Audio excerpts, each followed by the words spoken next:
Hello guys, good afternoon. আমি চলে এসেছি একটা পুরনো রেসিপি। এটা কে কে খাও আমি জানি না, বাট আজকে আমি রান্নাটা করে দেখাবো। মুরগির যে স্টমাক গলাগুলো হয় না, উফ, জাস্ট অসাধারণ লাগে। দেখো, আমি এখানে মশলায় আদা রসুন আর কাঁচা লঙ্কা দেবো। আমি মিক্সিতে পেস্ট করে নিচ্ছি। আমার হয়ে গেছে, তখন এদিকে ক্যামেরাটা একটু ঘোরা। কড়াটা গরম হয়ে গেছে, তেতে গেছে। আমি জাস্ট কড়াই তেল দেবো, সর্ষের তেল দেবো।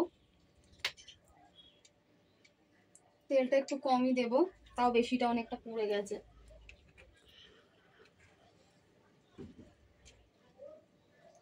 তেজপাতা দেব। আমি জানি তোমরা এই রান্নাটা সকলে জানো, মাংস রান্নাটা।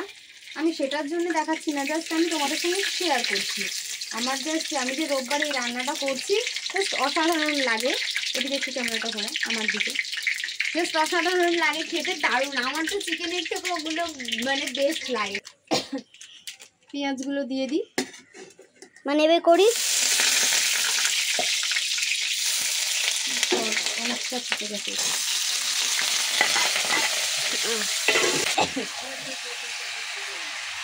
যে কাজ আছে এটা, সেই জন্য আজকে মনে হলো যে এটা একটু করি, তোমাদের সাথে শেয়ার করি। আর এই রান্নাটা যে করি, অনেক দিন পর খাবো, তো আমার দারুণ লাগে। আমার জিভে জল চলে আসছে, একদম রান্না করতে করতে দেখি জিভে জল চলে আসছে। বাবান ক্যামেরাটা ধর, আমি মিক্সিটার মশলাটা নামিয়ে নিই। দেখিস তরকারি আছে, আজকাল একটা তরকারিও হয়েছে, ওটা সবজি। যা বাবানো করে যাও, তোমার হাত ব্যথা করতে যাও। আর একটা স্ট্যান্ড নিতে হবে, অ্যাকচুয়ালি স্ট্যান্ড ছাড়া না ভিডিও অসম্ভব, পসিবল না। আজকে একটা তরকারিও হয়েছে, ওটা হচ্ছে আমি দেখাচ্ছি। দেখো, এই যে সবজির তরকারি, ঝিঙে আলু পটলের।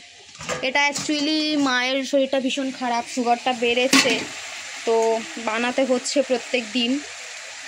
শরীরটা খারাপ হয়েছে, শরীর খারাপ করে বসে রয়েছেন মা আমার। ঠিক আছে, এ দেখো এখানে আমি গ্যাসটা একটু বাড়িয়ে রেখেছি, কারণ তাড়াতাড়ি জিনিসটা ভাপে সেদ্ধ হবে। আর অলরেডি টাইম অনেকটা হয়ে গেছে, আমার ইভানের খাওয়া হয়নি, বেলা 2:30 বেজে গেছে। আমার এর মধ্যে রান্না হয়ে ইভানকে খাওয়ানো হয়ে যায়। আজকে সব কাজের গন্ডগোল হয়ে গেছে আমার।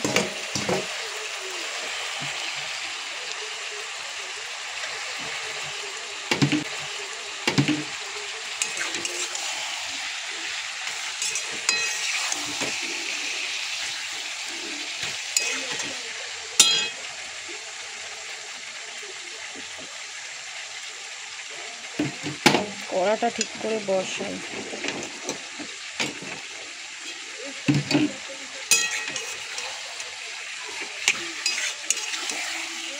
দেখো হালকা হালকা যখন জল বেরোচ্ছে, দেখো জল বেরোচ্ছে, দেখো দেখো জল বেরোচ্ছে। আমি কিন্তু আলাদা করে কোনো জল দিইনি, তোমাদের সামনেই আমি দেখালাম। আমি আলাদা করে কোনো জল দিইনি, জাস্ট এবার একটু হলুদ দিয়ে দিই। হলুদটা পরিমাণ মতো দিও, আমি হলুদ বেশি খাই না তরকারিতে। নুনটা আমি 1 কেজি মতন এখানে স্টমাক গলা এনেছি। হ্যাঁ, নুনটা তোমরা পরিমাণ মতো দিও, আমি নুন তরকারিটা কমই দিই, কারণ নুনে পোড়া হলে খাওয়া যাবে না। বাবা না, আটকে দিচ্ছে না।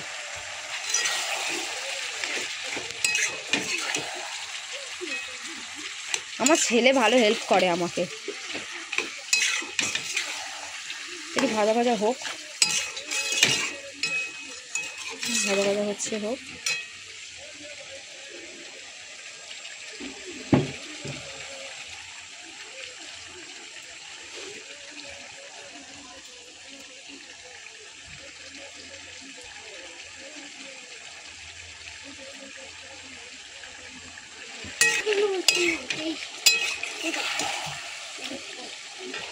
দাও দাও, আমাকে দাও, হাত জ্বালা করবে, দাও।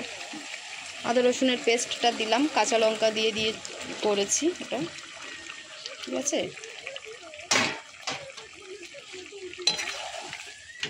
এবার অনেকক্ষণ কষতে হবে।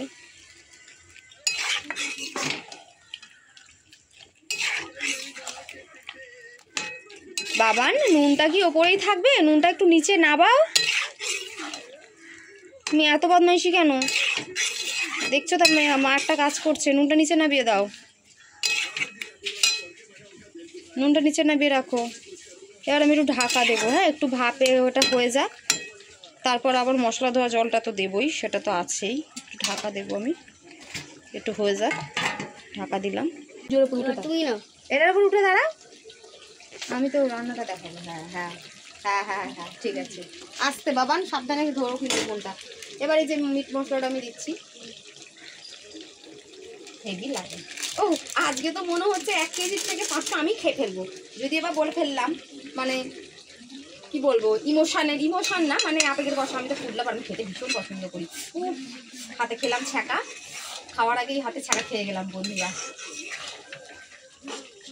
এটা জাস্ট জল পড়বে না একদমই, জাস্ট এটা জাস্ট কষা কষা হবে, মাখা মাখা, ঠিক আছে। আর একটুখানি আমি সবেতে যেহেতু জিরেটা দিতে পছন্দ করি, জিরেটা অপশনাল, তোমরা দিতেও পারো না দিতেও পারো, কিন্তু তোমরা এইভাবে একটু করে খেয়ে প্লিজ আমাকে একটু বলো না গো কেমন হয়েছে। আমি জাস্ট একটু সামান্য একটু জিরের গুঁড়োও দিলাম, জাস্ট হালকা করে দিলাম, স্মেলটা আসবে হালকা, বেশি হালকা। আর এইগুলো আলু ছাড়াই ভালো লাগে বেশিরভাগ। আমার ছেলে রিবানের কোথাও তো এখন থেকেই জিভে জল পড়ছে খাবে বলে, কিন্তু এটা অনেকক্ষণ সময় লাগবে। এটা আমি কমিয়ে কমিয়ে একদম ভাপে ভাপে করবো।